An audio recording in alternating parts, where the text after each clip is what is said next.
기세를 몰아서 자리에 일어나셔서 찬양으로 예배 더 깊은 자리로 나아가도록 하겠습니다.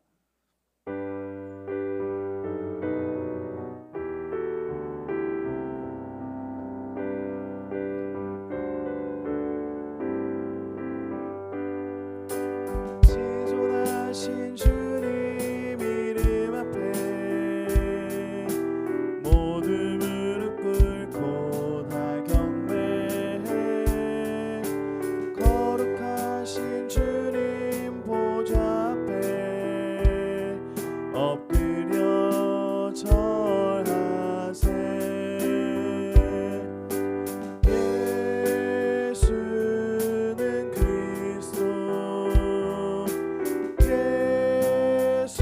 예수는 주,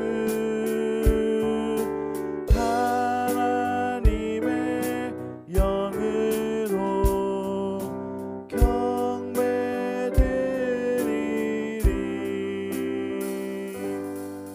우리의 신앙을 사도신경으로 고백하도록 하겠습니다. 나는 전능하신 아버지 하나님 천지의 창조주를 믿습니다. 나는 그의 유일하신 아들 우리 주 예수 그리스도를 믿습니다. 그는 성령으로 잉태되어 동정녀 마리아에게서 나신 본디오 빌라도에게 고난을 받아 십자가에 못 박혀 죽으시고 장사된 지 사흘 만에 죽은 자 가운데서 다시 살아나셨으며 하늘에 오르시어 전능하신 아버지 하나님 우편에 앉아 계시다가 거기로부터 살아있는 자와 죽은 자를 심판하러 오십니다. 나는 성령을 믿으며 거룩한 공교회와 성도의 교제와 죄를 용서받는 것과 몸의 부활과 영생을 믿습니다. 아멘. 자리에 앉아주시고 기도를 담당한 고등학교 1반에서 기도해 주시겠습니다.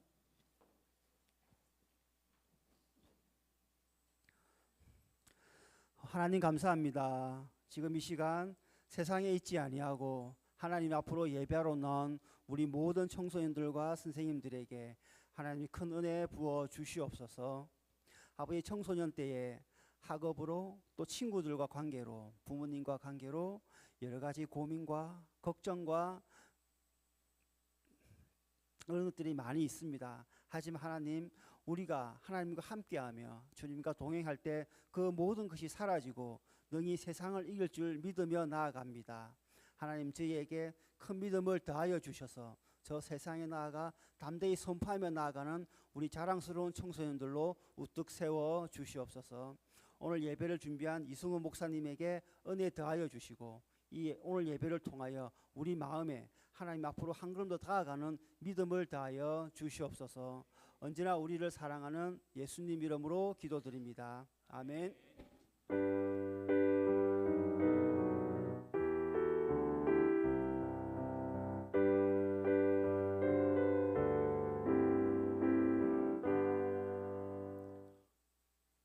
우리 이 시간은 서로를 축복하며 교제하는 시간인데요. 지난주까지 해서 안에 있는 사람이 바깥에 있는 사람이 안까지 다 갔죠. 그러면 여성이 네. 네. 자, 제가 정하겠습니다. 네. 앞에 세 줄까지만 일어나서 뒤로 향하도록 하겠습니다. 네. 다음 주에는 여러분들 어떻게 해야 될지 아시겠죠? 찬양하면서 교제하겠습니다. 네. 너는 그리스도의 그냥 앞에 있는 줄이 뒤쪽으로 가서 축복해 주겠습니다.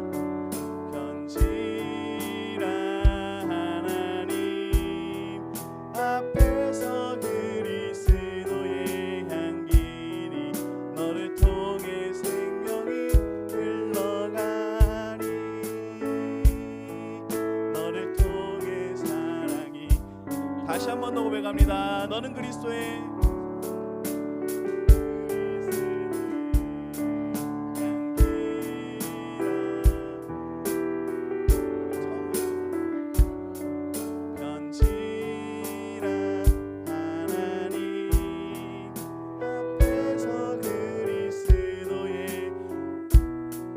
너를 통해 생명이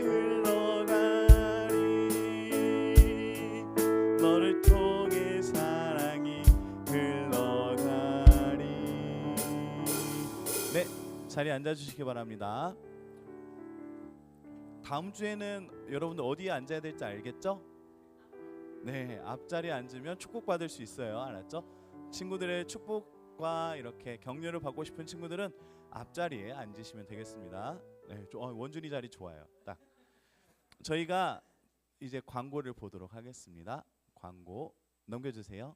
다음 주 기도는 중학교 3학년 반, 봉헌 담당은 고등학교 2학년 반에서 담당해 주시겠습니다. 다음이요. 네, 9월 마지막 주예요. 마지막까지 여러분들 인사 잘 했나요? 친구들과 인사했나요? 네, 지훈이 보면 정말 중학교 1학년 친구들하고 되게 인사 잘하고 있는 것 같아요. 그리고 오랜만에 온 친구들도 눈에 보이면 친구들도 인사해 주시고요. 반갑게 맞이해 주시면 다솜이 오랜만에 왔고요. 네, 다솜이 동상 오랜만에 왔어요. 네, 네, 다솜이 동상. 네, 네, 정말 보고 싶었어요, 여러분. 네, 우리 함께 슬로건과 내용 함께 읽어보도록 하겠습니다. 시작.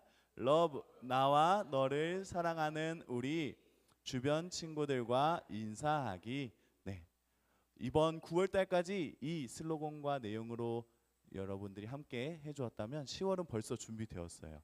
네, 제가 이렇게 임원 친구들한테 요청을 했더니 바로 뚝딱뚝딱 만들어서 알려주더라고요. 너무 멋있었습니다.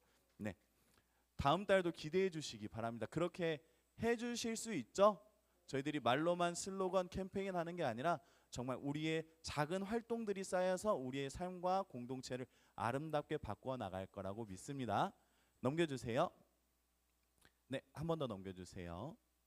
네, 학생 자치 참여를 위해서 이번 주는 특별 순서가 들어 있습니다. 네, 기억해 주시기 바랍니다. 다분지인 기도회 10월 2일 수요일 날 수요 기도회 시간에 있습니다. 청소년부가 담당하는 날인데 여러분들 혹시 시험 기간이시지만 잠깐이라도 기도하고 마음의 힘을 얻어서 다시금 집중해서 새벽 2시까지 공부한 다음에 다음 날 정말 불태우듯이 시험 보고 아니구나 다음 날 쉬는구나 와요. 네, 공부하고 잠깐 쉬러 와요. 알았죠? 정말 잠깐 쉬러 오세요. 말씀이 여러분들이 휴식 되기를 원합니다. 네, 넘겨주세요. 네, 저도 날짜를 요즘 잊고 살아서 네, 세례 입교가 다음 주 6일까지 다음 주 10월 6일까지 신청 마감을 합니다. 그리고 다음 주부터 세례 교육 시작하는데요. 총 3번의 교육 기간 그리고 네 번째 27일에는 문답식 그리고 세례 입교식이 있습니다. 여러분들 세례 입교 대상자인 중학교 3학년 친구들부터 받지 않았거나 아니면 받고 싶은 친구들은 반 선생님께 말씀해 주시면 되겠습니다. 자리에서 일어나셔서 하나님의 말씀을 받도록 하겠습니다. 오늘은 저 슬라이드 한 장으로 끝나요. 한 장으로 끝나니까 우리가 한 목소리로 읽어볼까요? 아셨죠? 함께 읽어보도록 하겠습니다. 시작. 이스라엘아 들으라 우리 하나님 여호와는 오직 유일한 여호와이시니 너는 마음을 다하고 뜻을 다하고 힘을 다하여 내 하나님 여호와를 사랑하라. 아멘. 자리에 앉아 주시기 바랍니다. 오늘 말씀의 제목은 작아서 안 보이죠? 너의 플리가 보여라는 제목이에요. 네. 오, 네. 저기 있는 앨범 자켓들은 인공지능한테 말해서 만들어 본 거예요. 저작권을 피하기 위해서. 네. 여러분들의 플레이리스트를 한 번쯤 알아보고 싶은 날이 있어요. 네. 그저 웃지요. 네. 제가 플레이리스트라고 말은 했지만 여러분들이 요즘 즐겨서 보는, 즐겨서 듣는 영상 또는 미디어 매체의 시청 기록들이 무엇일까라는 생각을 가끔 해봐요. 왜냐하면 여러분들의 검색 기록 그리고 시청 기록 그런 것들 안에는 여러분들의 취향, 관심, 여러분들이 어느 정도의 지식을 가지고 있는지 지식의 정도 그리고 여러분들이 어떤 성향의 I형인지 E형인지 오늘 또 언제 갈지 모르는 유럽 여행을 기획하고 살아가는지 아니면 집에서 충분히 휴식을 취하기 위해서 살아가는지 알 수 있는 자료가 되거든요. 그래서 세상은 이런 것들을 가리켜서 빅데이터라고 해요. 빅데이터를 모아서 요즘은 인공지능에게, 예전엔 사람들이 일일이 자료를 수집해 놓고 모아 놓고 거기서 차트화해 가지고 퍼센테이지 통계적인 확률적으로 검색하던 모든 것들을 요즘은 인공지능, 맞아요, AI를 통해서 그런 모든 것들을 뒷받침하고 우리에게 적합한 자료들을 끊임없이 제공해 줘요. 한 가지 실례로 제가 대학생, 제 어제 저녁 7시 반, 네, 7시경에 캡처한 제 유튜브 그냥 첫 화면이거든요. 네. 제가 대학생일 때는 저도 한창 이렇게 공부도 하고 스트레스 풀 때는 친구들하고 PC방도 가고 그랬었어요. 네, 그러다 보니까 제가 뭐 즐겨 보는 뭐 채널이나 뭐 그런 것들이 게임 관련된 거, 뭐 한때는 메이플 스토리라든지 한때는 피파라든지 이랬던 적이 있었어요. 근데 지금 저의 메인 화면을 좀 분석해 볼까요? 네. 가운데 슈퍼잉스는 라하미를 위해서 항상 뜨는 그거예요. 예. 바람같이 날아 하늘 저 높이, 네, 그 노래 나오는 그거고요. 저는 요즘은 그냥 배경음악처럼 이렇게 클래식 중심으로 듣고 뭐 IT 관련해서 좀 보고 그리고 뭐 이렇게 찬양, 묵상 찬양을 위한 연주곡, 인스트루멘탈, 네. 그리고 여기 재즈 찬양 뭐 이런 것 중심으로 듣고, 저도 남자인지라 가끔씩은 이렇게 게임이 궁금할 때가 있어요. 요즘 어떤 게임이 나오는지, 어떤 게임을 하면서 사람들이 흥분하고 좋아하는지. 그러면서 또 저의 취향은 좀 PC 온라인 게임이 아니다 보니까 이렇게 막 DLC 사야 되고 막 그런 게임들 막 많이 나오거든요. 자주는 안 보는데 가끔씩 심심할 때 화장실에서 보는 용도였어요. 미안해요. 네. 제가 하고 싶은 말은, 우리가 검색하고 우리가 쌓아놓은 정보와 데이터들이 우리의 플레이리스트가 우리를 구조화해 가는 건 아닐까라는 생각을 하게 돼요. 쉽게 말해서 빅데이터를 가지고 있는 인공지능이 우리에게 편리하게 알고리즘을 통해서 이렇게 추천해 주잖아요, 영상들을. 그것들을 가만 보고 있으면 내가 지금 듣고 있는 것에서 크게 벗어나지 못할 때도 있어요. 나는 오늘 재즈가 좋아서 재즈 음악 듣고 싶어 재즈를 검색하면 그 뒤로 한 3일간은 재즈 관련해서만 영상이 나와요. 네, 알고리즘 때문에. 그런데 이런 것들이 그냥 여러분들이 넘어갈 수도 있지만, 우리는 이런 것들로 인해서 이 세상은 내가 좋아하는 것 위주로만 돌아간다라고 착각하게 될 때가 있어요. 쉽게 말해서 이 세상은 다 나와 비슷할 거야 라고 생각하며 사는 거예요. 그래서 인터넷을 켜서 세상에서 있는 모든 정보들을 수집해야지 구글 검색 엔진을 켜도 내가 최근에 검색했던 것 위주로 나오기 때문에 그것에서 벗어나기가 너무 쉽지 않아요.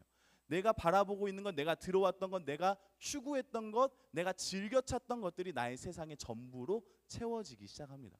그러다 보면 한 사람과 한 사람 사이의 간격이 점점 달라져 가요.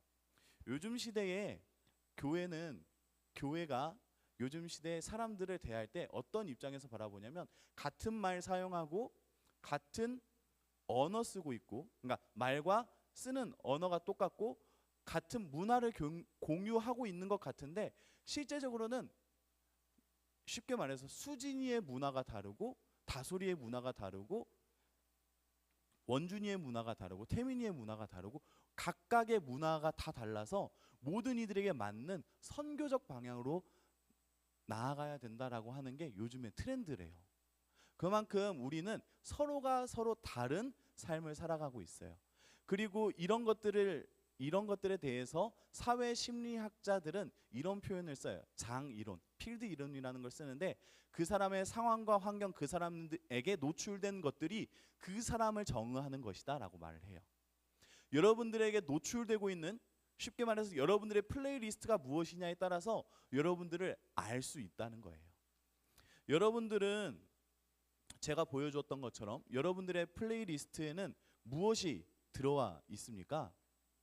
여러분들의 플레이리스트 안에는 어떤 게 들어와 있나요? 말씀을 한번 읽어보도록 할게요. 말씀을 한번 읽어보도록 하겠습니다. 함께 소리를 내어서 읽도록 할게요. 시작. 이스라엘아 들으라. 우리 하나님 여호와는 오직 유일한 여호와이시니 너는 마음을 다하고 뜻을 다하고 힘을 다하여 내 하나님 여호와를 사랑하라. 아멘.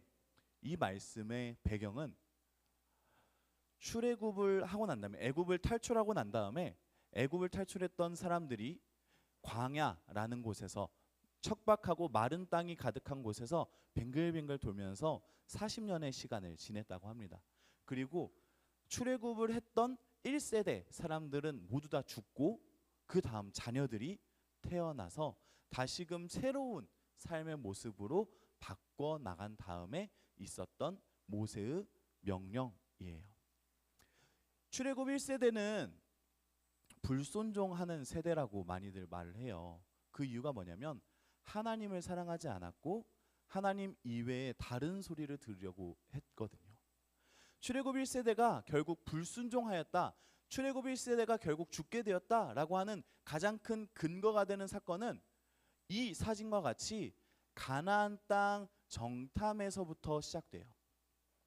하나님께서 모세와 출애굽 1세대 사람들 한창 젊은 시절에 그 사람들에게 너희들은 두려워하지 말고 가나안 땅으로 들어가십시오. 내가 당신들보다 앞서 나가서 싸울 것이고 당신들이 심지 않은 것을 거둘 것이고 당신들이 파종하지 않았던 것들을 여러분들이 노획물로 갖게 될 것이에요. 걱정하지 마시고 들어가서 싸우십시오. 제가 같이 싸워줄게요 라고 말을 했어요. 그런데 이스라엘 사람들, 출애굽 1세대의 사람들은 어떤 것을 선택했냐면 아니요 하나님, 그거보다 요즘 시대에 어떻게 무턱대고 돌짓만 합니까? 요즘 시대 정보전인 거 아시죠? 첩자 좀 보내봅시다. 정탐꾼을 보내서 그 땅이 어떤 곳인지, 우리가 어디에서 싸워야 좋을 것 같고 우리가 어떻게 군사적인 이점을 가지고 행해야 될지 알아보면 좋을 것 같습니다. 하나님 잠시만요 하고 난 다음에 세상에서 통용되는 전쟁 이전의 방법을 취해요. 그래서 정탐꾼을 보냅니다. 그리고 정탐꾼이 갔다가 돌아왔어요. 돌아오는 정탐꾼의 손에는 엄청나게 큰 과일들이 맺혀 있었다고 해요.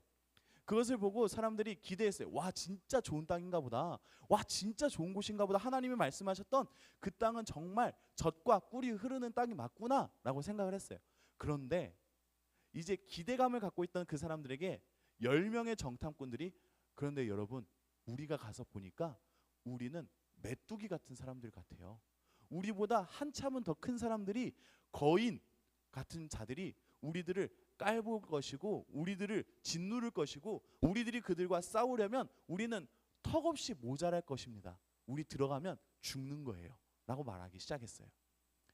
이스라엘 사람들, 출애굽 1세대 사람들은 하나님의 말씀을 따라 행하지도 않았을 뿐더러 정탐꾼의 이야기를 듣기 시작했어요.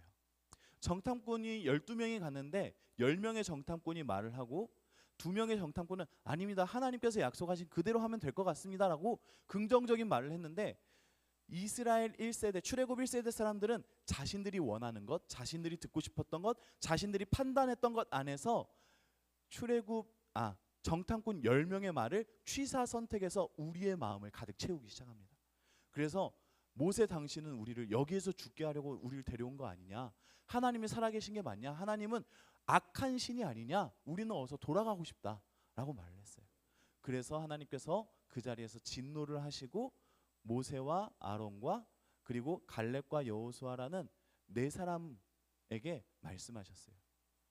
이 세대 가지고는 안 될 것 같아. 이제 다음 세대를 내가 준비할 테니까 40년의 시간 동안 우리 광야를 좀 돌자라고 말씀하셨어요. 그래서 시작된 게 출애굽 2세대입니다. 출애굽 2세대는 이제 익숙해진 세대예요. 모세가 이렇게 신명기 6장 4절 5절을 통해 말하고 있는 이 세대는 익숙한 세대입니다. 무엇이 익숙하냐면 첫 번째로 하나님의 말씀을 듣는 것에 익숙해요.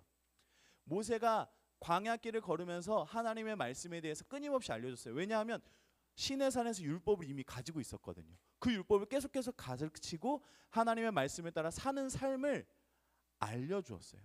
그리고 광야 40년의 시간 동안 그들은 만나와 메추라기를 먹으면서 하나님의 은혜가 나를 먹인다라는 사실을 몸속 깊이 배우게 된 세대가 출애굽 2세대였습니다. 즉 하나님께서는 불순종하는 세대를 이제 포기하시고 다음 세대를 준비하셔서 이제 이 말씀을 듣게 하시는 거예요. 그런데 중요한 건 이 부분이에요. 출애굽 2세대 익숙한 세대라고 했죠. 하나님의 말씀을 듣는 것에 익숙하고 하나님의 은혜를 따라 살아가는 삶이 익숙한 세대에게 이렇게 말하고 있습니다. 다시 한 번 더 빨간색 쳐져 있는 부분만 읽어볼게요. 시작. 이스라엘아 들으라 하고 난 다음에 파란색 쭉 있어요. 쭉 있는데 내용이 무엇이냐면 하나님은 높고 위대하시고 우리에게 하나님밖에 없다. 하나님이 진짜 짱이야, 최고야. 하나님이 진정한 신이야. 우리는 힘을 다하고 뜻을 다하고 엄청나게 노력해서 하나님께 이렇게 해야 되는데 목적인 마지막 빨간색 마지막 절 마지막 줄 읽어보도록 할게요. 시작. 내 하나님 여호와를 사랑하라. 모세가 이스라엘 사람들에게 선포한 내용은 이스라엘아 들으라 내 하나님 여호와를 사랑하라였어요. 성민교회 청소년부 여러분들에게 이제 좀 이야기하고 싶은 게 이 부분이에요. 하나님을 사랑한다라는 건 하나님의 말씀을 듣는 것에 있어요. 출애굽 2세대의 사람들이 익숙해졌다고 했잖아요. 하나님 말씀을 듣는 것에 익숙했고 하나님의 은혜를 따라 살아가는 것에 익숙해졌던 것처럼 이제 너희뿐만 아니라 너희 다음 세대에게도 이렇게 행하면 좋겠어. 하나님 말씀을 듣는 것, 하나님의 말씀을 들음으로 그 하나님을 사랑하게 되는 것을 너희가 가르쳐주고 지켜나가고 그러한 삶을 살기를 원해 라고 말했던 거예요. 하나님을 사랑하는 것은 하나님의 말씀과 은혜를 보는 것이었어요. 출애굽 2세대 여러분들이 경험했던 만나와 메추라기처럼 마른 땅에서 물이 솟아나는 반석에서 물이 솟아나는 그것처럼 하나님의 은혜는 여러분들 삶에서 솟아나게 될 것을 믿고 바라며 살아가면 됩니다. 그것을 통해 하나님을 사랑하십시오.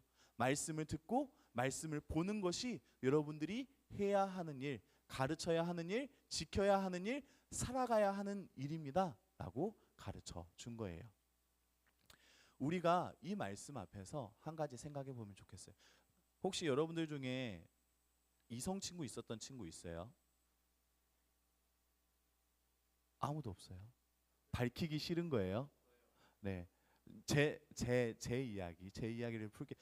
이거 말하면 안 되는데, 말하면 안 되는데, 네. 지금 저의 아내 이전에 만났던 여자친구가 있어요. 네, 한창 어렸을 때에 막 초등학생 때 말고 중학교 3학년에서 이제 고등학교 좀 그쯤에 잠깐 사귀었던 여자친구가 있었는데 한창 그때는 꼭 이렇게 자기 전에 이렇게 문자로 연락하다가 이렇게 잠이 안 와라고 하면 전화를 했어요. 그래서 전화를 해서 이렇게 이야기하면서 이렇게 그때는 줄로 이렇게 꼽아서 이어폰을 할 수 있었거든요. 꼽아가지고 이렇게 이야기하면서 어떻게든 잘 들리라고 마이크 부분 이렇게 입에 대고 나도 누워가지고 이렇게 말하면 왜 그런 말? 나도 그런 거 해봤어. 네, 저도 그런 거 해봤어요. 그랬던 시절이 있었는데 중요한 건 내가 좋아하면 목소리만 들어도 좋더라고요. 진짜 목소리만 들어도 마음이 편안해져요. 네, 정말 목소리만 들어도 좋아요. 경험해 보셨지만 아닌 척하는 여러분들, 네, 그리고 진짜로 경험이 없는 친구들이 있다면 네, 경험해 보면 좋겠어요. 진짜 목소리만 들어도 설렌다, 좋다, 편안해진다라는 걸 경험하게 될 거예요. 여러분들 평생 솔로로 살지 않을 거니까 하나님께서 여러분들에게 독신의 은사 주지 않으셨을 거니까 네, 걱정하지 마시고 사랑하시면 좋겠습니다. 네, 공부에도 집중하시되 사랑도 하시는 여러분들 되면 제가 하고 싶은 말은 네, 감사합니다. 제가 하고 싶은 말은 사랑하면 목소리만 들어도 좋다라는 거예요. 하나님께서는 우리에게 이 사람 한 명을 다시 한 번 더 보여주는데 사울이라는 사람이에요. 사울은 하나님께서 선택해서 왕을 세운 사람이거든요. 그래서 사울이 언제는 많은 사람들 앞에서 왕으로 뽑을 사람을 내가 알려주겠다 했을 때 저기 항아리 같이 생긴 어떤 바구니에 숨어 있을 정도로 유약했던 사람인데 하나님께서 그 사람을 알고 이 사람이야 라고 뽑아서 왕으로 삼았던 사람이에요. 진짜 하나님을 사랑했고 하나님의 사랑을 받았던 사람이 변화가 되었는데 이 말씀 한번 읽어보도록 할게요. 시작. 사무엘이 이르되 여호와께서 번제와 다른 제사를 그의 목소리를 청종하는 것을 좋아하심 같이 좋아하시겠나이까. 순종이 제사보다 낫고 듣는 것이 순양의 기름보다 나으니. 아멘. 지금 사울 왕은 전쟁에서 승리를 했어요. 전쟁에 승리를 했다는 건 인생의 대박을 맞이한 거거든요. 그 나라의 모든 전리품들을 갖게 된 거잖아요. 그래서 성공자라고 인정받아야 되는 이 상황에 하나님께서는 사울에게 나는 너에게 실망했어 라고 말하고 있는 장면이에요. 우리는 흔히 생각합니다. 인생에서 성공하고 다른 사람들이 존중해주고 인정할 만한 뭔가 대단한 부와 명예와 큰 승리와 업적을 남기면 나를 다들 좋아해 줄 거라고 생각해요. 그런데 우리가 잊지 말아야 될 건 우리를 진짜 좋아하는 사람은 그 큰 승리보다 그 작은 내 목소리 들어주는 것을 더 좋아할 때가 많다는 거예요. 여러분들이 만약에 남자친구 여자친구가 생기고 나면 여러분들 정말 나 이번에 회사 높은 직급 올라가야 되니까 잠깐 연락하지 마 하면서 한두 달 잠수를 탔어요. 그럼 여자친구 남자친구가 좋아할 것 같아요? 절대 안 좋아하거든요. 그런 거랑 똑같아요. 하나님께서도 사울의 성공에 실망하신 이유는 이런 지점이에요. 진짜 너가 사랑한다면 너가 그 성공 포기하고 내 말을 들었으면 좋겠는데, 진짜 너가 나를 사랑한다면 너가 그 눈앞에 있던 그 성공 잠깐 내려놓고 내 말을 좀 따라줬으면 좋았을 텐데 라고 말씀하시는 거예요. 그 사람의 말을 듣는 게 진짜 사랑이래요. 그 사람의 말을 들어주는 것, 계속 듣고 싶어하는 것, 그 사람의 말을 들음으로써 내 생각이 그 사람의 의도와 방향대로 조금씩 바뀌고 나의 삶의 행동들이 조금씩 변화를 겪게 되는 게 사랑해서 벌어지는 일들이거든요. 여기 있는 선생님들 중에 청년과 처녀 시절에, 정말 청년부 시절에 결혼하기 이전에 가졌던 성품과 성향과 습관들이 결혼하고 나서 바뀌신 분들이 더러 있을 거예요. 뭐 너무 바뀌지 않는 것들도 있지만 함께 맞춰가면서 바뀌어 나가는 게 생기거든요. 사랑하기 때문에. 하나님께서는 여러분들에게 동일하게 말씀하고 계셔요. 이스라엘 백성들 출애굽 2세대에게도 말하는 것이 너희가 나의 말을 듣고 따르며 나를 사랑했으면 좋겠어. 성민교회 청소년부 여러분들에게 동일하게 말씀하십니다. 하나님께서 여러분들에게 너희가 내 말을 들었으면 좋겠어.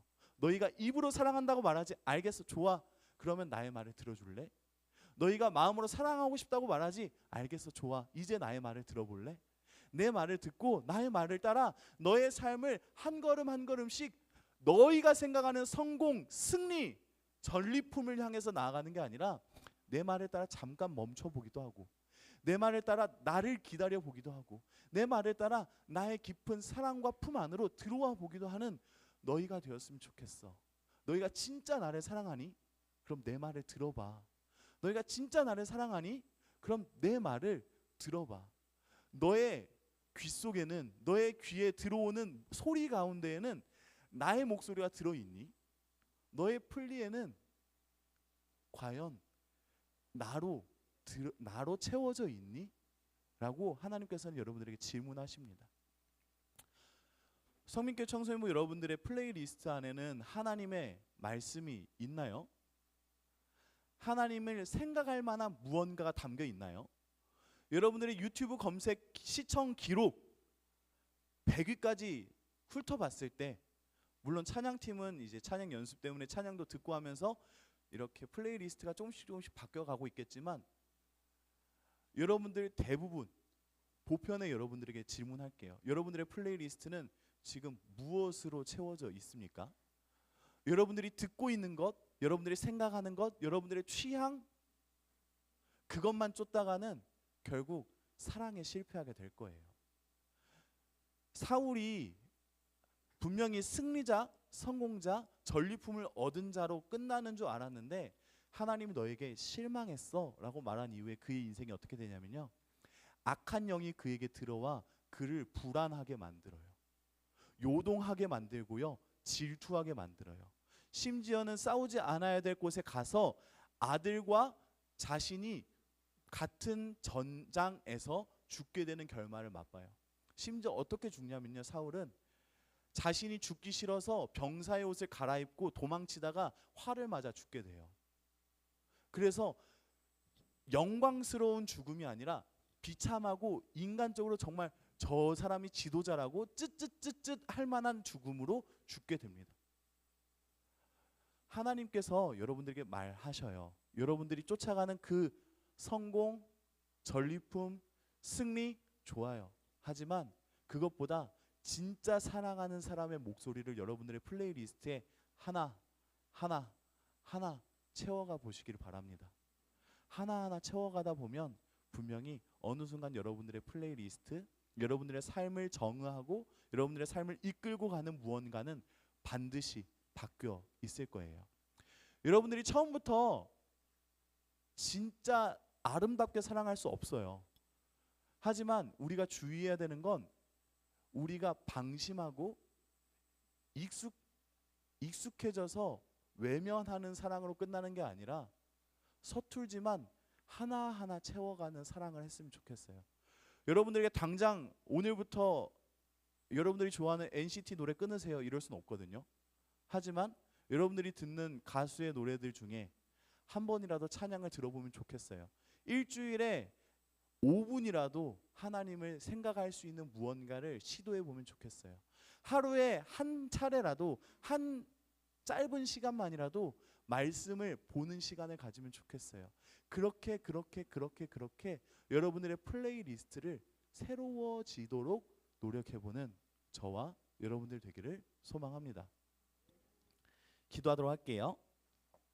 사랑해 주님 감사합니다. 하나님, 저희가 하나님을 사랑한다고 말합니다. 하나님을 사랑하고 싶다고까지 말을 합니다. 하나님을 사랑하고 있었다고 말합니다. 그런데 하나님, 저희는 혹시나 사울 왕과 같이 내 눈에 보이는 것, 내 눈에 좋은 것, 내가 즐겨 찾던 것들로만 뛰쳐나가던 내 삶의 중심은 나일 수밖에 없는 나만의 플레이리스트로 오늘을 살고 있지는 않았습니까? 이제는 하나님의 말씀 앞에 나의 마음과 생각과 삶의 일부라도 내어놓습니다. 하나님, 들으라 이스라엘아 말씀하시는 것처럼 하나님의 말씀을 내가 듣게 하여 주시고 하나님의 말씀을 내가 보게 하여 주셔서 하나님을 사랑할 수 있는 삶으로 성민교회 청소년부가 변화되게 하여 주시옵소서. 예수 그리스도 이름으로 기도합니다. 아멘. 이 시간은 중학교 2학년 반에서 준비한 특별 순서, 특별 찬양 시간입니다. 나올 때 격려의 박수로 모시도록 하겠습니다. 어서 오세요. 환영합니다. 네, 찬양이 맞춰지면 고3반에서 쏜살같이 뛰쳐나와서 헌금해 주시면 되겠습니다.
아름다운 찬양으로 하나님께 영광 돌린 중학교 2학년반에게 다시금 박수로 격려와 환호 그리고 수고했다고 전하도록 하겠습니다.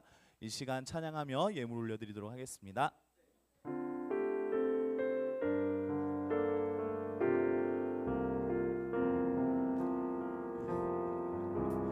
나는 하나님을 예배하는 예배자입니다. 내가 서 있는 곳 어디서나 하나님을 예배합니다. 내 영혼 거룩한 은혜를 향하여 내 마음 완전한 하나님 향하여 이곳에서 바로 이 시간 하나님을 예배합니다. 사랑해 주님 감사합니다. 하나님께 한 주간의 삶에 감사하며 예물 올려드립니다. 하나님께서 나의 삶의 공급자, 인도자 그리고 나의 삶의 보호자가 되심을 인정합니다. 하나님께 감사하는 마음으로 드린 이 예물들이 하나님께서 기뻐하시고 품으신 선하신 일에 사용될 수 있는 마중물과 같은 일이 되게 하여 주시고 하나님께 감사의 마음과 하나님을 인정하고 나의 삶에 받아들이고자 하는 고백 위에 있는 감사 헌금 11조 그리고 목적의 예물들까지 하나님께서 기뻐 받아 주시사 그 인생의 주관자, 통치자, 부족함이 없도록 이끄시는 풍성하신 하나님의 넓으신 손을 볼 수 있는 삶으로 인도하여 주시옵소서. 말씀을 듣고 결단하며 나의 삶의 일부분이라도 하나님께 내어드립니다 라고 결단하며 나의 삶의 플레이리스트들을 조금씩 나의 하루의 플레이리스트들을 조금씩 바꿔나가려고 하는 성민교회 청소년부 친구들이 있다면 그 삶 안에서도 역사하여 주시사 응원하여 주시고 능히 이길 힘을 주시고 지치지 않는 용기와 능력 더하여 주시옵소서. 이제는 우리 가운데 참된 말씀으로 가르쳐 주신 사랑으로 구원의 길을 열어주신 예수 그리스도의 은혜와 우리 안에 나와 함께 교제하고 사랑하자 말씀하시며 자신의 목소리를 자신의 마음을 자신의 뜻과 성품을 비춰주시고 알게 하시고 깨닫게 하시고 닮아가게 하시는 성부 하나님의 그 크신 사랑과 우리 안에 내주하시고 역사하셔서 하나님의 말씀이 생각나게 하여 주시고 따라 살 수 있는 용기 얻게 하여 주시고 부족한 상황과 어려움이 있을 때마다 능력으로 붙들어 주시는 성령 하나님의 내주하시고 교통하시고 함께 하심이 성민교회 청소년부 친구들의 삶의 자리 시험 기간에 놓여 있어서 열심히 학업으로 나아가고 있는 친구들의 삶의 자리와 학원에서와 학교에서와 가정에서와 꿈꾸고 나아가고 희망하는 진로와 비전에서와 그리고 장차 있게 될 아름다운 그 모든 일들에서와 함께 예배드리는 모든 청년 선생님들과 선생님들의 모든 삶의 자리와 기도의 제목과 일터와 삶의 모든 한숨 위에 이제로부터 영원토록 함께 계실지어다. 아멘. 네, 이것으로 마치도록 하겠습니다. 네, 오늘은 공과 업데이가 아니라 공과 업데이입니다. 네, 오늘 공과 업데이를 담당해 주시고 이렇게 진행해 주실 선생님은 이재환 선생님인데요. 박수로 환호하며 맞이하겠습니다.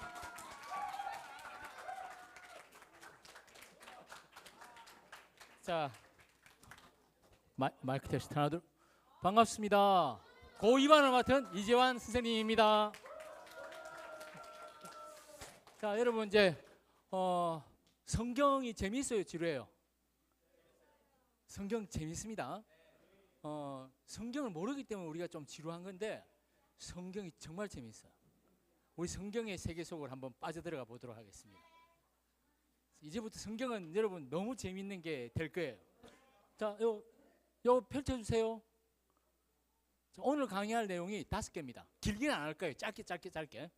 근데 5개인데 재밌을 겁니다. 자, look at me please. I want your attention. Get away your phone, please. Say to your friend. Don't use your phone. Hey, pay attention.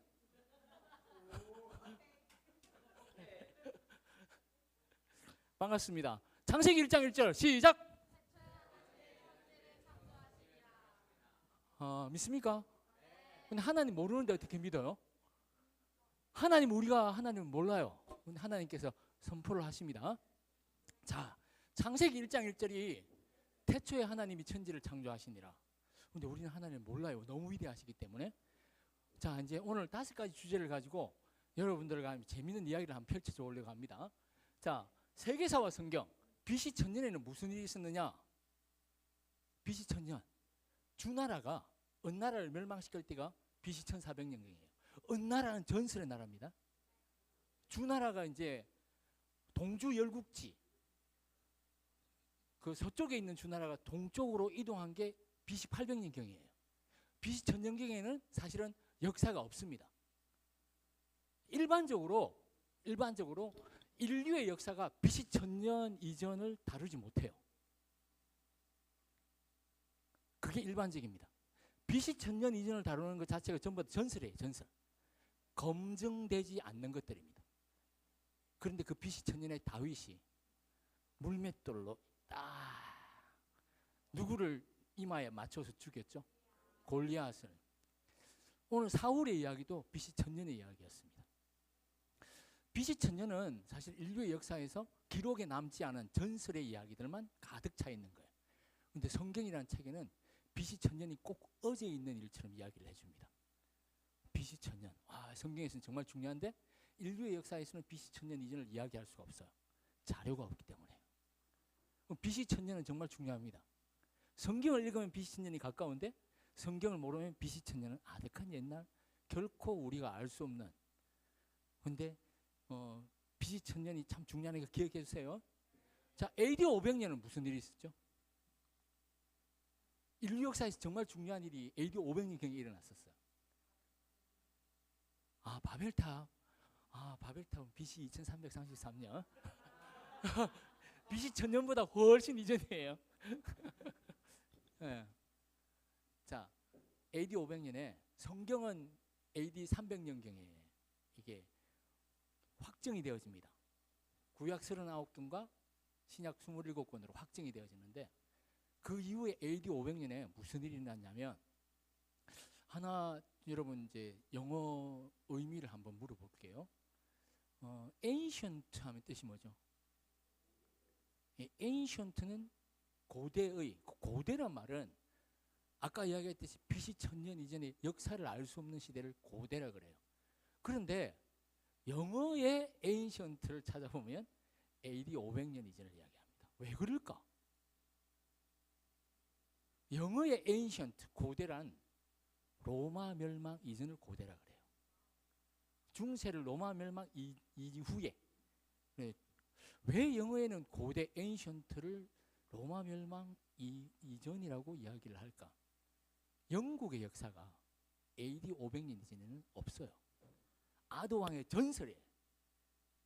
그러니까 영국의 역사는 AD 500년 이전에는 전설로 남아 있는 거예요. 마치 BC 1000년이 인류 공통적으로 그 이전의 전설의 이야기인 것처럼 AD 500년은 영국에게 BC 1000년경과 같은 시대입니다. AD 500년, 1500년의 기간이 인류의 중심의 부분에서부터 끝으로 나갈 때, 그러면 우리나라의 역사는 언제예요? 자, 김수로 왕이 누구하고 결혼해요? 허왕하고 결혼해요. 그게 전설의 이야기잖아요, 그죠? 그 전설의 전설. 그 허왕하고 결혼을 하는데 그때가 언제예요? 그 시기가 우리나라의 역사가 좀 시작되는 시기예요. 그 이전에는 우리나라 역사를 이야기할 수가 없어요. 허황호하고 김수로 왕하고 결혼하는데 누가 중매를 쓰냐면 예수님하고 아주 가까이 친했던 사람이 있었어요. 예수님의 옆구리를 만져본 분이거든요. 그 사람이 누굴까요? 도마. 예. 부엌에 사용하는 도마 아니고 예수님이 제자 도마입니다. 도마가 인도 아유타까지 가서 예수님의 하나님 되심을 전파를 해요. 그러면서 그 당시에 배를 타고 아유타국의 공주인 허황후를 데리고 김해까지 와서 김해에서 김수로 왕과 그 허황후를 중매를 해서 김수로 왕을 세례를 줬다는 전설이에요. 전설. 우리나라에는 그게 전설이야. 근거가 없는 것 같은데 그 전설이 있어요. 그게 언제냐? AD. 예수님이 함께 생활했던 제자는 AD 33년에 예수님이 십자가에 돌아가시고 부활하셨습니다. 믿습니까? 예수님께서 십자가에 죽으신 것은 역사적인 사실이에요.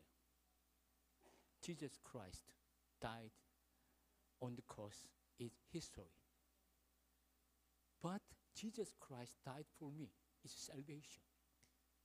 예수 그리스도께서 나를 위해 죽으신 것은 구원입니다. 믿습니까?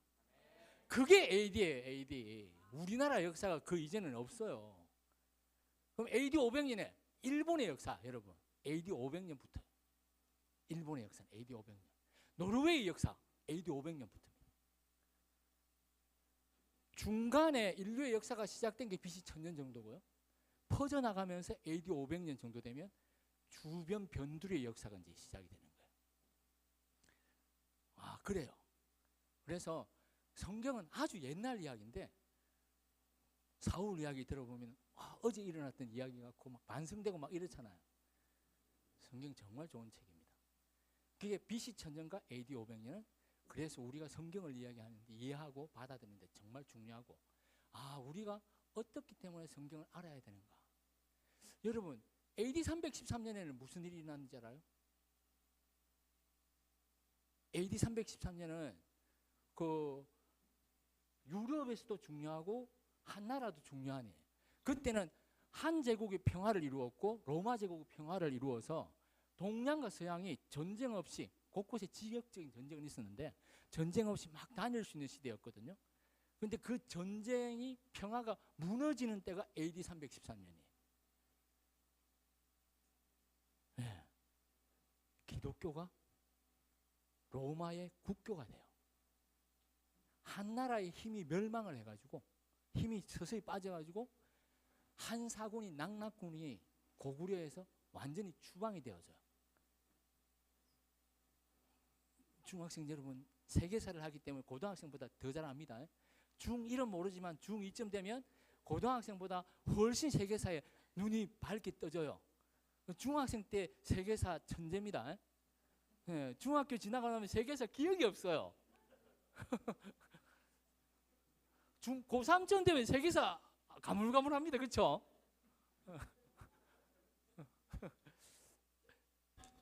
(313년은) 밀라노 칙령으로 기독교가 국교화되면서 기독교가 박해받는 종교에서 박해하는 종교로 바뀌어버려요. 로마의 정치적 도구가 되어버리는 것이죠. 예수를 믿어야 예수 믿는 것이지 교회 다닌다고 예수 믿는 게 아니에요. 그런데 기독교가 국교화되고 권력화되면서 예수 안 믿는 사람이 예수 믿는 척해요. 여러분, 예수님을 사랑하면 예수님을 사랑하는 사람을 보면 눈물이 나요. 그 사람이 고마워요. 예수님을 사랑하면 그래요. 교회에 다니는 것이 중요한 것이 아니라 예수님을 사랑해야 돼. 예수님을 만나야 돼. 예수님 일을 자기 일이라고 생각하는 사람을 보고 나면 너무 기쁘고 너무 고맙고 감사하고 내 일을 대신해 주는 것 같아서 너무 행복하고, 그런 관계가 우리 관계여야 하는 거예요. 기독교가 국교화되면서 박해받는 종교가 박해하는 종교로 바뀌어버렸어요. 그러면서 다시 한 번 더 전 인류가 전쟁의 공포 속으로 빠져들어갑니다. 한 사군이 되면서 고구려가 힘을 가지고 와 광개토 대왕이 팍 해가지고 어디까지 가요? 만주하고 그 위에까지 쫙, 거의 뭐 중국에서 가장 힘이 센 나라가 이제 고구려가 쫙 기억이 나죠? 우리나라 역사가 AD 이후에 이렇게 형성되는 겁니다. 알겠죠?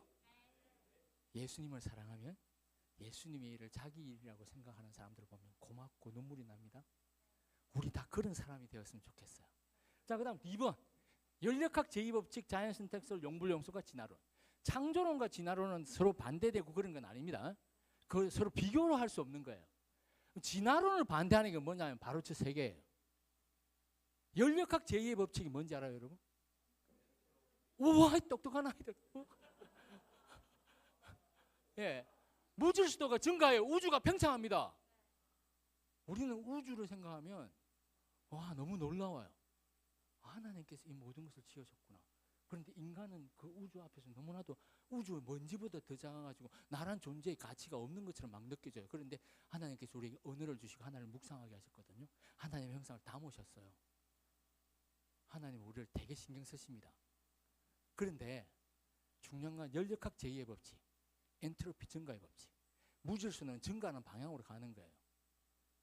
무질서도가 자꾸 줄어들고 질서가 생기는 건 진화론이에요. 연력학 제2의 법칙은 진화론을 가장 반대하는 법칙입니다. 진화론은 단세포에서 여러 세포가 되고 이래가지고 지금 현재 우리가 됐다. 이 진화의 최종이 우리다.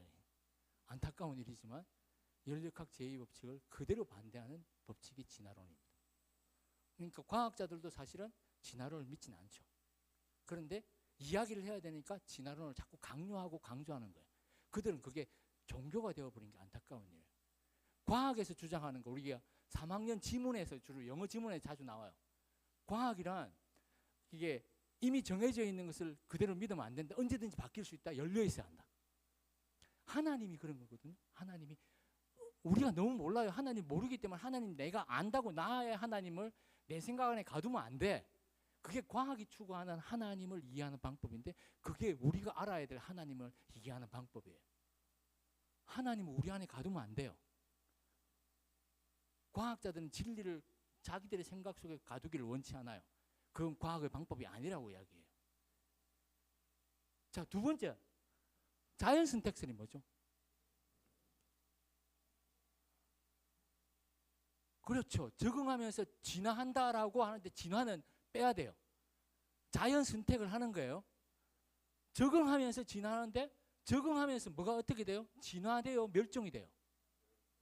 새로운 종이 생겨요? 있던 종이 없어져요? 자연 선택설은 있던 종이 없어지는 겁니다. 자연 선택의 방법이 용불용설이에요. 안 쓰면 퇴화된다는 거죠. 퇴화는 진화의 반대잖아요. 퇴화되고 나면 혹은 사실은 용불용설도 자연선택설도 모두 다 종의 멸종을 이야기하는 겁니다. 새로운 종은 만들어지지 않아요. 종의 멸종이라는 겁니다. 그래서 진화론을 반대하는 과학적 이론이 바로 저 세 개입니다. 연력학 제2법칙, 자연선택설, 용불용설. 그런데 그걸 알면서도 자연선택설의 방법으로 진화한다라고 우리는 배우잖아요. 자연선택설의 방법으로 멸종하는 거예요. 용불용설의 방법으로 퇴화하는 거고 점점점 우리가 아름다웠던 우리가 점점 퇴화되어지는 것이고 점점 멸종해 가는 거예요.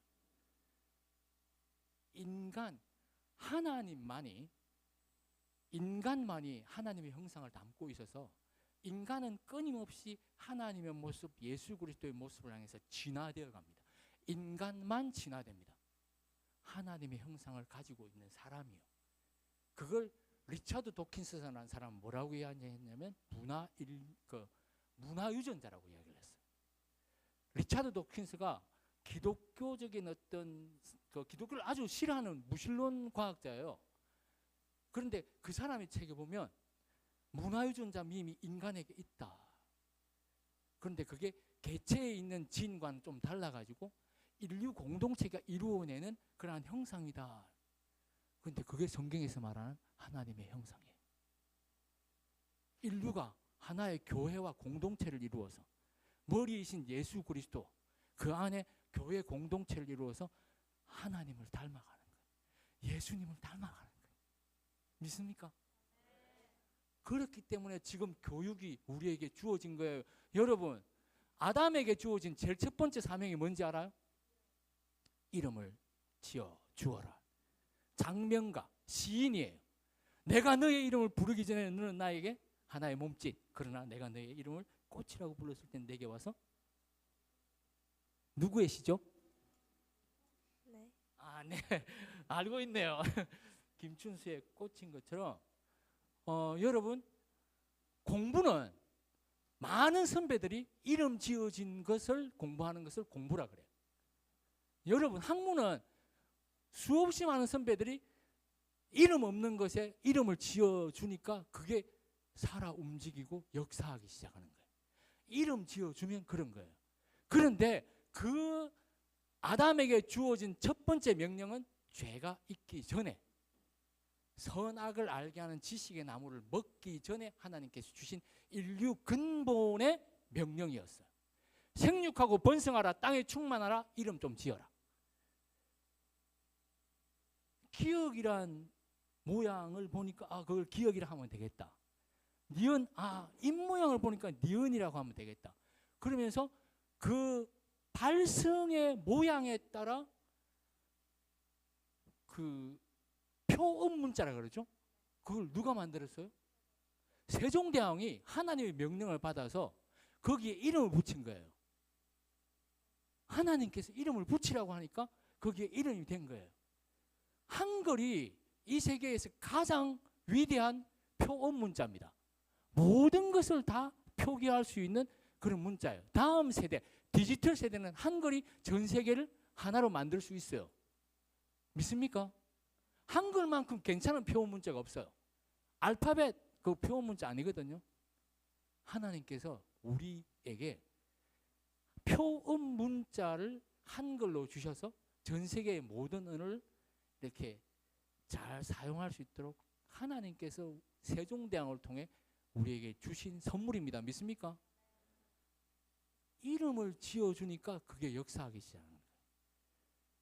이름을 짓는 그게 공부예요. 그러니까 여러분 공부는 이 이름 지어준 거구나. 내가 그 이름을 불러줘야지. 이름을 불러주면 거기서부터 그걸 활용할 수 있게 되는 거예요. 자, 그래서 진화론에 대해서 이제 세 번째 노아 홍수에 대해서 한번 이야기해 볼게요. 노아 홍수는 있었던 일입니까? 아니면 성경의 전설이에요? 그걸 어떻게 알아요? 자, 진화론에서는 화석이 진화론의 증거라고 이야기를 해요. 그런데 화석은 노아 홍수의 증거예요. 전 세계에 퍼져 있는 퇴적암, 모든 땅들이 전부 퇴적암으로 다 이루어졌어요. 왜? 퇴적암은 한순간의 격변적 사건으로 전 세계가 뒤집어지고 물 안에서 쌓이기 때문에 퇴적암이 형성되어지는 거예요. 퇴적암은 없는 곳이 없어요. 바닷가에 가면 전부 퇴적암이에요. 이렇게 세워진 퇴적암도 있고 이렇게 눕혀진 퇴적암도 있고 퇴적암이 없는 곳이 없어요. 지구가 노아 홍수의 사건으로 전체가 완전히 뒤집어지고 거기서부터 빵 이렇게 노아 홍수의 증거가 화석입니다. 오랜 세월 동안 풍화로 인해서 화석은 생겨지지 않아요. 한 번의 사건으로 화석이 생기지 오랜 세월을 통해서 화석이 생기지 않습니다. 한 번의 사건이 노아 홍수의 사건이에요. 하나님께서 노아 홍수를 우리 지구란 땅에, 여러분 지구가 얼마나 놀라운 신비로운 행성인지 알고 있죠? 플래닛. 이 지구가 지금 엄청나게 빠른 속도로 태양의 주위를 공전하고 자전해요. 그런데 우리는 지금 가만히 있잖아요. 놀라운 일입니다. 이 존재의 근본, 삶의 근본을 지으신 분을 우리는 하나님이라고 이야기를 해요. 기독교의 어떤 종교의 신이 하나님이 아니고 존재의 근본이신 그분을 하나님이라고 하고, 그 하나님께서 성경이란 기적과 같은 책을 우리에게 허락하여 주셔서 우리가 공부하다 보니까 그게 진리구나, 진실이구나, 하나님이 살아있는구나 알게 되는 거예요. 노아 홍수, 화석연료가 어떤 게 있어요? 화석연료는 석유와 석탄이 대표적인 거잖아요. 그죠? 석탄이 뭘로 된 건지 알아요? 석탄이 탄소죠. 석탄은 나무 껍질이 쌓여가지고 된 거예요. 석탄의 양이 엄청나요. 그런데 그 엄청난 나무 껍질이 도대체 어디서 나왔을까요? 노아 홍수의 증거예요. 노아 홍수 이전에 온 지구가 아주 아열대 기후로 공룡들이 살 수 있을 정도로, 공룡들 대부분이 채식이에요. 풀 먹는데 엄청나게 많은 풀을 먹어요. 여러분 그 집에서 강아지 키우면 사료 먹잖아요. 조그만 게 되게 많이 먹어요. 돼지는 엄청나게 먹어요. 코끼리는 엄청납니다. 공룡이 엄청난데 엄청난 식물을 먹어요. 초식 동물이 대부분이기 때문에. 그런데 그 공룡들이 살려면 얼마만큼의 식물이 필요할까요? 온 지구가 공룡들과 인간이 평화롭게 살 수 있을 정도로 식물이 엄청났습니다. 그런데 노아 홍수가 터졌어요. 창세기 보면 노아 홍수의 이유는 인간이 너무 폭력적으로, 사람이 사람을 죽이고 그러면서 너무 폭력적이라 그 폭력성을 하나님 보기가 너무 힘들었던 거예요. 그래서 노아 홍수로 새롭게 하나님의 형상을 만들고 싶어서. 그래서 그런데 그 노아 홍수의 결과로 이게 나무들이 막 떠 있다가 껍질이 서로 부딪혀서 벗겨져서 그 껍질들이 바닥에 쫙 깔려요.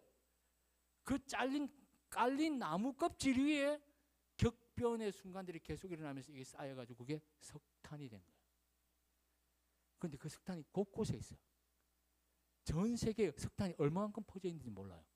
노아 홍수의 증거입니다. 성경은 진리예요. 자, 그 다음에 빙하기에 대해서 한번 볼게요. 여러분 바벨 사건이 뭐죠? 바벨 사건. 언어가 원래는 하나였는데 언어가 나누어졌어요. BC 2333년에 하나 그 우리나라 역사에서 BC 2333년이 정말 중요한데 그게 뭐지? 몰라요. 아 몰라. 고조선의 건국이야. 그런데 고조선이 누구가 시조지? 고조선? 그렇지. 단군한 거. 와 알고 있네. 자, BC 2333년이 의미가 있는 이유는 그때 바벨 사건이 일어났습니다.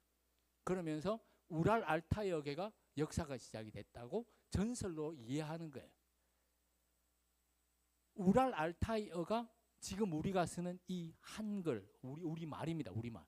우리가 우랄 알타이 어계족이거든요. 그러면서 이제 이동해 온 겁니다. 이동해 이게 와가지고 자 그러면 빙하는 뭘로 이루어진 거죠?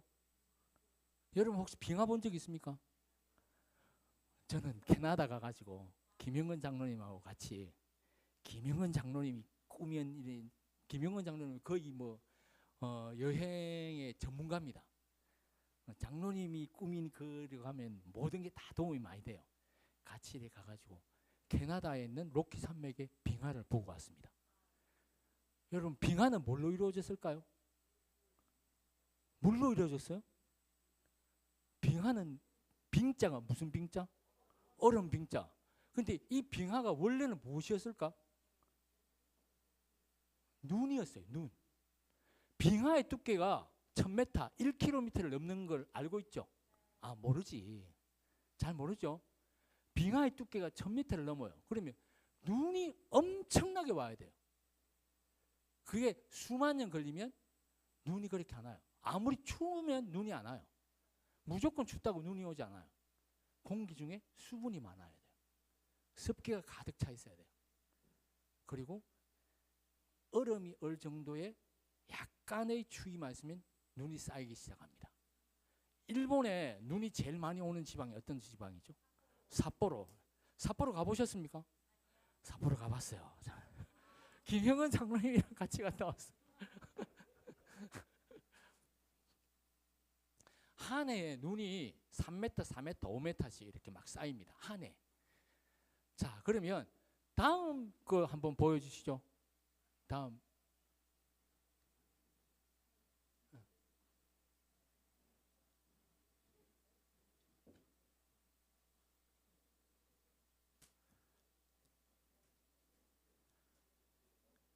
예, 성경에서는 빙하기를 설명하고 이해할 수 있도록 도와주는 가장 훌륭한 책입니다. 빙하기를 인간이 이해를 못해요. 빙하기가 어떻게 맘모스란 그 거대한 짐승이 북극 쪽에서 많이 집단 생활을 하다가 눈 안에 갇혀가지고 그대로 화석처럼 되어서 그 안을 배를 갈라보니까 거기에 풀이 그대로 있어요. 그러니까 북극이 엄청나게 그 따뜻하고 맘모스가 충분히 먹고 살 수 있는 그 떼지어 먹고 살 수 있을 정도의 많은 풀과 나무들이 있었다는 증거거든요. 자, 바벨 사건이 생육하고 번성하라 땅에 충만하라고 말씀하신 하나님의 명령을 어기고 인간들끼리 다시 모여가지고 폭력적 조짐, 하나의 조직을 만들어 사람 아래에 사람을 두고 사람을 노예화시키는 또 그런 모습을 보이기 시작했어. 그래서 우리끼리 흩어지지 말고 우리끼리 모이자, 친한 사람들끼리 쫙 이래가지고 바벨 탑을 샀습니다. 엄청난 건축 기술이 그들에게 주어진 거죠. 똑똑하니까. 인간은 하나님의 형상을 담고 있기 때문에 많이 똑똑합니다. 그래서 바벨 탑을 쌓으니까 하나님께서 저들의 언어를 헛자. 그래서 언어를 헛히십니다. 우랄 알타이어가 생겨서 BC 2333년에 우리가 고조선이 이제 당군 왕검의 그 통치 이론이 뭐죠? 그렇죠. 홍익 인간이죠. 널리 사람을 이롭게 하라. 그게 하나님의 뜻입니다. 하나님의 뜻. 자, 여기서 보니까 홍수가 종료가 됐어요. 노아 홍수가 종료가 되고 새로운 시대가 이루어졌습니다. 그리고 물은 전 지구에 가득 차 있고요. 그러면 서서히 물이 물러갑니다. 그리고 육지가 드러나죠.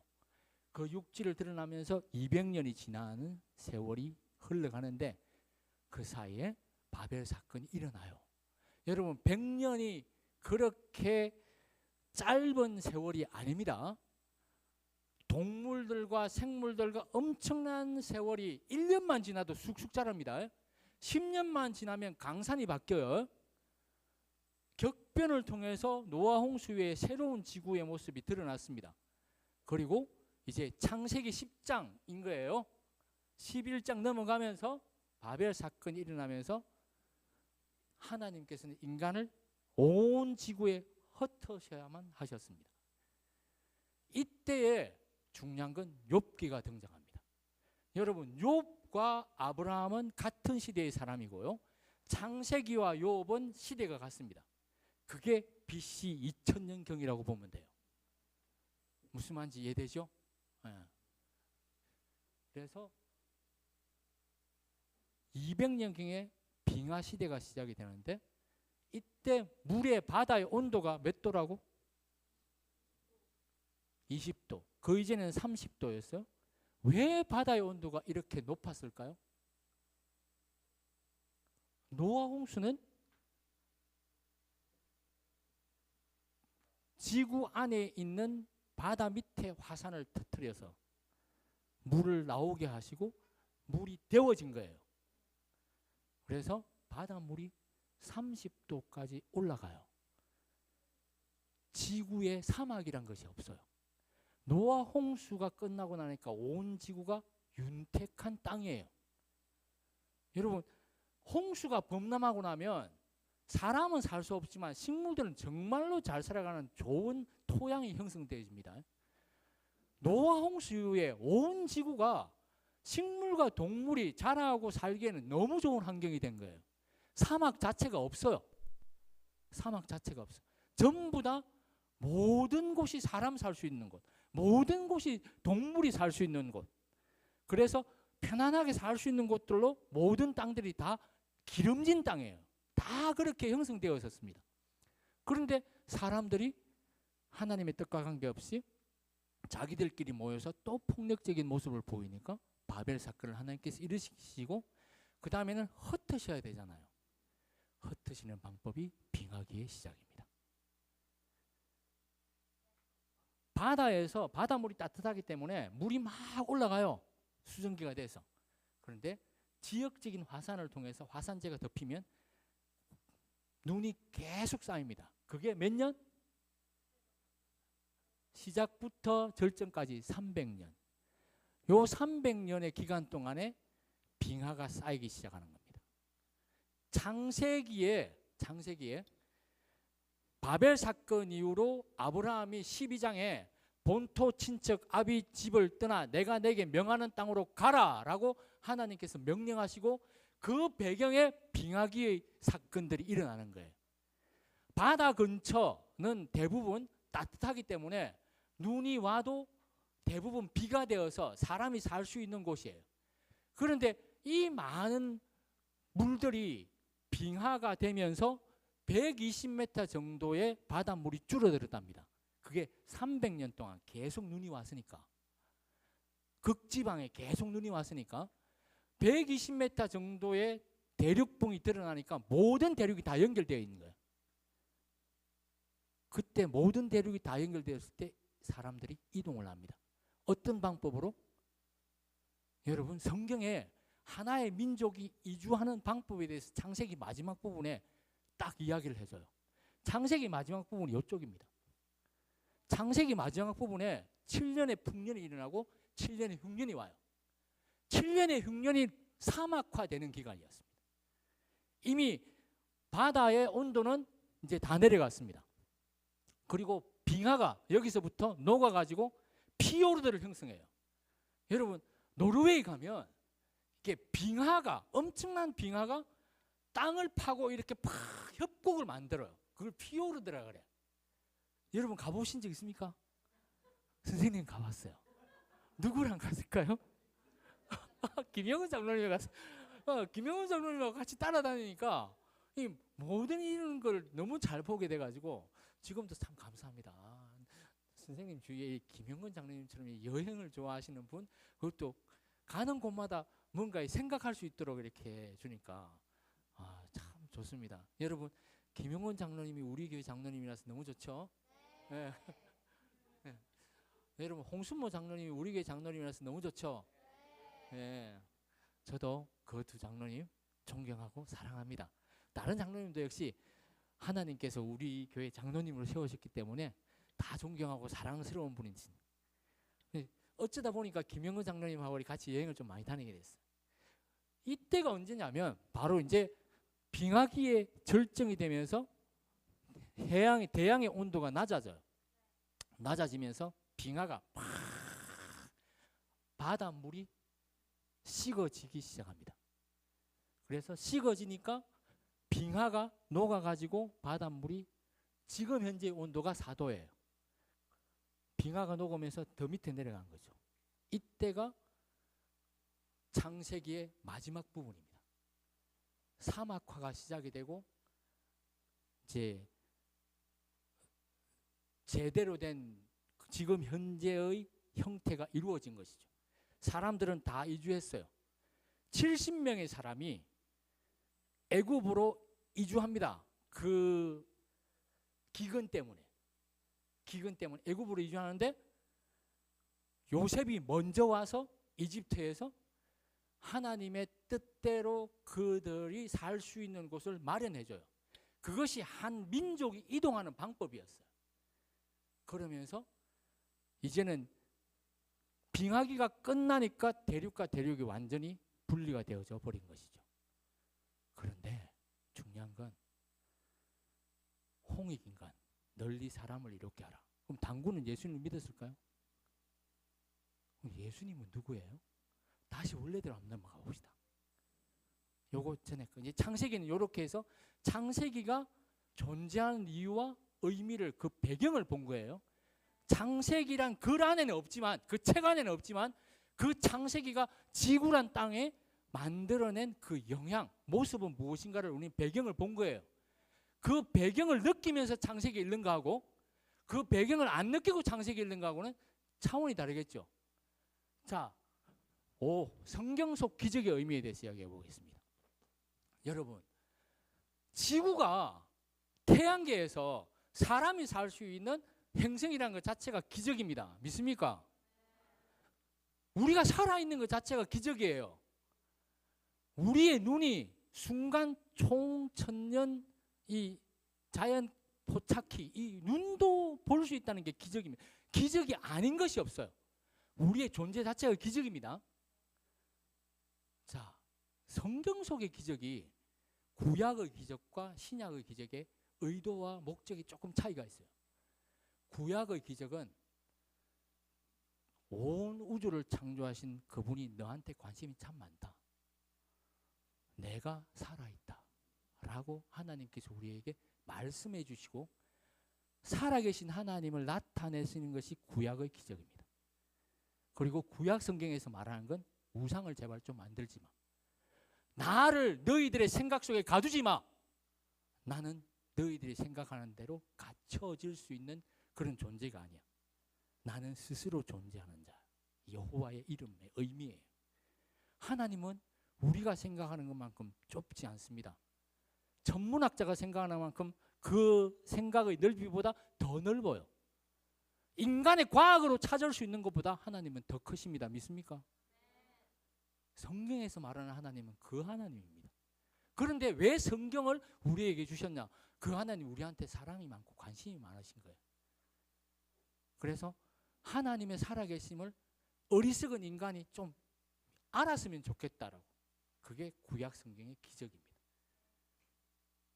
믿습니까? 그럼 신약 성경의 기적은 뭘까요? 신약 성경에 복음서를 읽으면 예수님께서 물을 포도주로 바꾸세요. 오병이어로 몇 명을 먹였죠? 3,000명을 먹었어요. 그죠? 네. 여러분, 예수님의 기적의 의미는 예수님이 하나님이시라는 것을 보여주시기 위해서입니다. 우리 한번 따라해 볼까요? 하나님의 아들 예수 그리스도시요 우리를 불쌍히 여기소서. 예수님의 복음서 안에 나오는 가장 아름다운 기도입니다. 하나님의 아들이란 하나님 우리가 알 수 없는데 하나님인 그분이 인간이 되셨다는 고백이에요. 신약 성경을 읽으면 예수님이 하나님이라는 게 느껴져요. 그리고 그 하나님께서 나를 사랑하셔서 나를 위해 죽으셨다는 게 고백이 되고 받아들여져요. 존재의 근본이신 그분이 인간이 되어 하나님이신 분이 우리에게 오셨어요. 그리고 우리의 죄를 대신하여 돌아가시고 우리의 모든 문제를 해결하셨습니다. 믿습니까? 신약 성경의 기적은 모두 다 예수님의 하나님 되심을 증거하고 나타내는 거예요. 잘 보세요. 복음서를 쭉 읽다 보면 예수님이 사람에게 겁주기 위해서 기적을 만들지 않아요. 하나님이시기 때문에 사람에게 겁줄 수 있어요. 위협을 줄 수 있어요.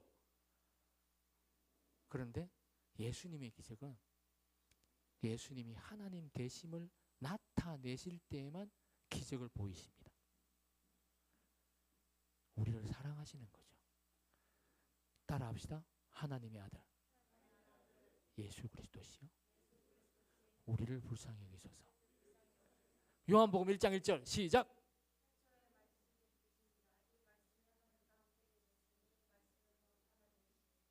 요한복음 1장 1절이에요.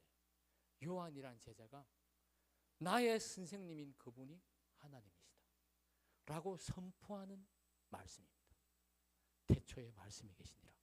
이 말씀이 하나님과 함께 계셨으니 이 말씀이 곧 하나님이시니라. 말씀이 육신이 되어 우리 가운데 거하시며 우리가 그 영광을 보니 아버지의 독생자의 영광이요 은혜와 진리가 충만하더라. 성경은 하나님의 말씀입니다. 성경은 정말 재미있습니다. 살아계신 하나님을 만나고 예수님이 하나님 되심을 확인하는 순간 우리는 세상 살아갈 힘이 생깁니다. 사랑할 수 있는 능력이 생겨요.